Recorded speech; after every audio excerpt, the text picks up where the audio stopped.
Hello everyone, how are you doing? This is MD Tech here with another quick tutorial. Today I'm going to be showing how to resolve the activation error you may be receiving after upgrading to Windows 10 that would give you the error alert of 0x803F7001. Since this is an apparent activation issue, there are two different methods we're going to go through to hopefully resolve your issue.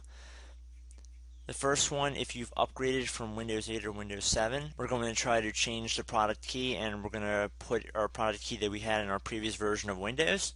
As you should have hopefully have done, you should have written down your product key before upgrading. So if you do have your product key from your previous version of Windows available, we're going to go into Start. Then we're going to left click on Settings.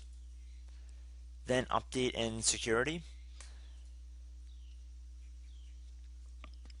Now we're going to go underneath Activation, and then we're going to left click on Change Product Key. Going to click on Yes if you receive a user account control window. At this point, you want to enter whatever product key you had in your previous version of Windows. If you're still getting an activation error, what you want to do is go back over to the Start button and right click on it, then left click on Run, then type SLUI space and then the number 4, and then hit enter or click OK on this run box. At this point you want to select whatever your country or region is, and then you want to select next. Once you insert your region, there will either be a toll-free or toll number for your call.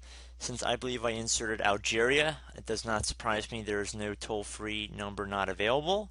However, if you entered, say, let's go down here,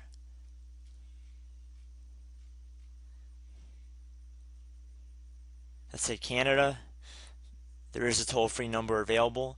So then at that point you would just enter the confirmation ID, and then you would be directed to call Microsoft directly, and they will give you numbers to insert, and once that is done, hopefully your computer will be activated. So since this computer is already activated, I'm not going to enter the confirmation ID.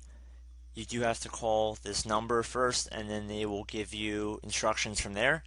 So we're going to cancel out of this. So hopefully one of those two methods work for you. I would highly suggest restarting your computer in between both methods to make sure it took effect. And as always, I hope you guys enjoyed this tutorial, and I will see you in the next video. Goodbye.